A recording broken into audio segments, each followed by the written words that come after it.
It's a joy to bring music into your home, and it's a special joy when you get to hear your children playing music and enjoying it.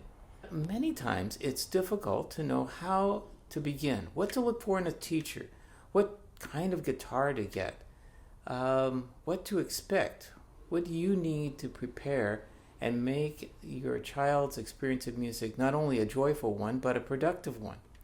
And so I'd like to take just a few minutes and give you some helpful advice. So, numero uno, it's very important to get the right kind of teacher. And the right kind of teacher is one who is experienced, will focus on skill development, and have the ability to be able to make that something that is not only enjoyable, but achievable.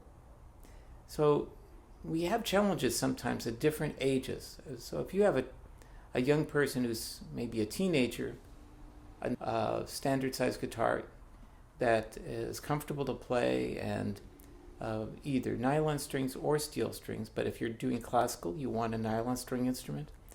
If you want to involve classical technique, nylon string instrument. If they're interested in rock guitar, then that's probably going to be a steel string electric. So those becomes a parameter in terms of what kind of instrument you want to get. But for the very young student, the hands are smaller and the guitar is not an easy instrument to learn. So in introducing the guitar to younger students, I would recommend that you get a nylon string instrument and in general a smaller size instrument. So here are two guitars. This guitar is a standard size classical guitar, and this one is a smaller 3/4 size classical guitar. You can see the difference in size, but what makes the big difference is that the frets are closer together, where this one you can have to stretch a bit longer. The other advantage with the nylon string instrument is, and a smaller one, is that the width of the guitar is also not quite as wide as a standard size guitar. So this will be an easier instrument for small hands. So if you have a young person who's maybe 8 or even 9 years old, this size instrument will be a better choice.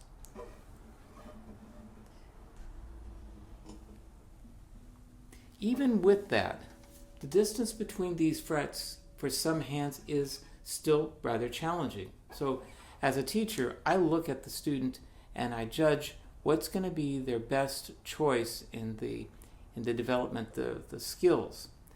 And sometimes I might to use a capo, which is a device that we can fit on the guitar that brings the strings closer to the fretboard, and we can put it up towards the 6th fret. By doing that, instead of reaching this far for the 4 frets, you would have a distance that is this close, much more manageable for small hands. The other thing that would also be helpful is that it brings the strings closer to the fretboard, so they're not having to press as far to get a note to come out clearly. And as they learn some of the notes in this position, you can gradually move that capo down and start to extend it. So this is something that I would do with a young student, because I don't want them to be trying to read music in a book that's going to be difficult for them to execute and just get frustrated. So in terms of first instruments, I would recommend the nylon string for most very young students because it's going to be easier on their fingers. And I would get a smaller size guitar so that they don't have to reach as far. And I might even further use a capo to have them learn notes in a higher position before they move them down to first position. So what do you want your children to learn? Well, most of us would like to hear them play music, and it sounds beautiful right off the bat. But usually in the beginning, it's a little bit more frustrating for them. And so as a teacher, I want them to have the joy of it, but I also want to make sure that they are learning the kind of skills they can build on, not just give them an instrument and have them just do whatever they can to make a tone to come out clear. And so the method in which you approach that will help. So for instance, one of the things that I would want a student to be able to do is to hear chord tones. And the guitar has beautiful sounding chord tones if we use some of the open strings. Kind of sound magical. So using just their fingers, they can brush the strings with the thumb,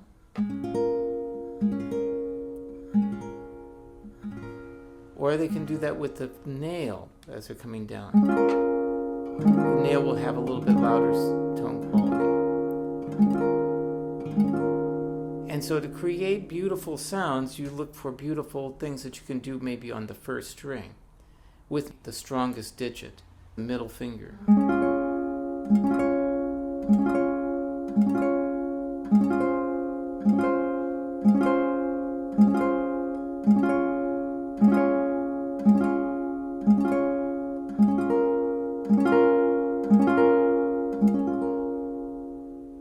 Okay, so when you're looking for instruction, the things that you want is a teacher that recognizes that you don't try to ask the child to do everything at once.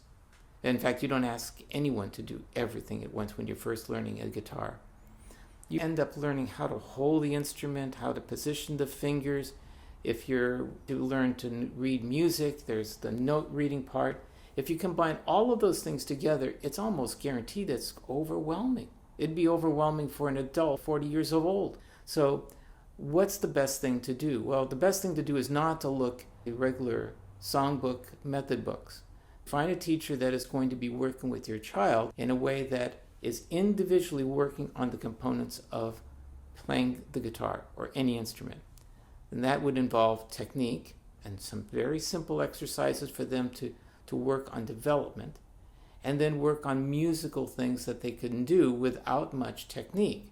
So focusing on individual elements, what would that be? Well, one would be pitch, and the other would be rhythm. Those would be two really important musical elements. For pitch, I would encourage you to have them sing simple songs that you may have already heard, like Yankee Doodle or what have you. Songs that they're hearing things move by step and they're trying to match those pitches. It can even be things that you've recorded or you have on record. Pitch identification is really important. It's not necessary to just jump right into note reading. Rhythm is a really important concept, and so there's some basic things that you can focus in on. They can learn to do rhythm by making banging sounds on the instrument, either muting the strings this way or tapping. And you can get all sorts of interesting tones, even from behind. Rhythm is really important, but there's some basic things that you can focus in on. What is a beat? And how can you produce that on a guitar? How can you produce rhythm on guitar? So you have a beat, and that beat, your foot touches the ground, and the foot comes up in the air and comes back down to the ground. That's a full beat. Down, up, down. And you even ask them, if they're really young, let's tap 4 beats.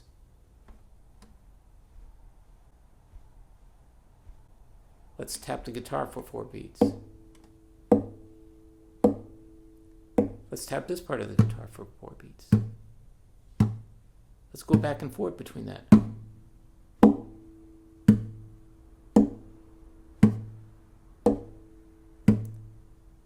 And your foot's going down and up. Maybe on one of them you make 2 taps, down and up.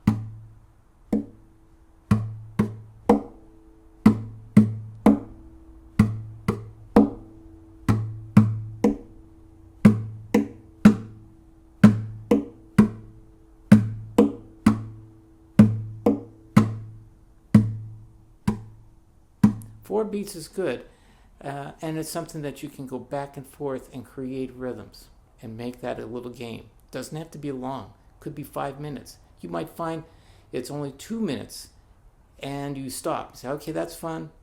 And they say, no, I want to do it some more. I want to do it some more. you're getting them to then want to play more.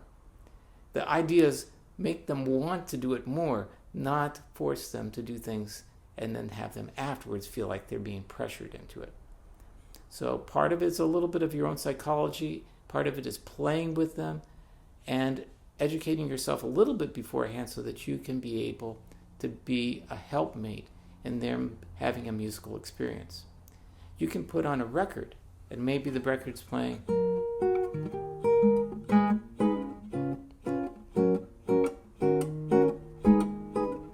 and I'm tapping my foot, and they can be doing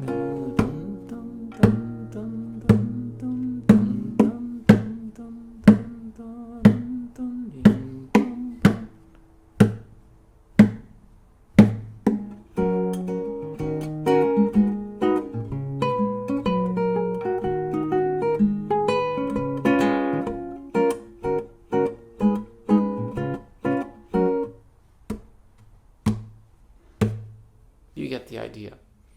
Okay, I'm going to do a series of these kind of little talks about how you can actually work with your child and give them a musical experience, a kind of beginning foundation.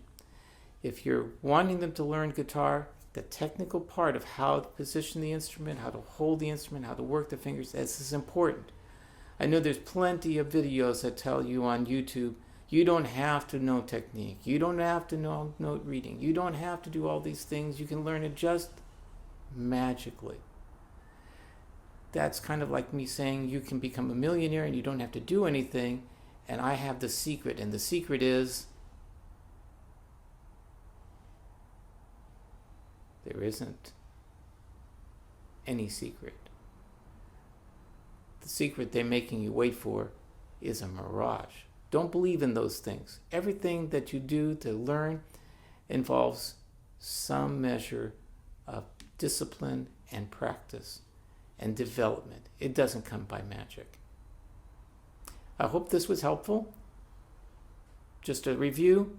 If you have a young boy or girl that's your son and daughter and you want to include them in the experience of music, make sure first, if it's guitar, that you get an instrument that fits their size. That's not too big. Consider getting a capo. If they're really young and small, this might be a real help to make the learning part much easier. Make sure you get an experienced teacher, but not one that teaches strictly by the book, one that's going to be able to help them develop skill and make the experience interesting and fun. And that sometimes means you go off script and you look for ways you can engage them. Don't be afraid to participate in this learning experience. Focus on things which are musical things, such as singing and making rhythms. And you can do this by getting a drum, but you can also do it if you're playing guitar by taking advantage of the natural qualities of the instrument that can lend to making drum-like sounds or effects.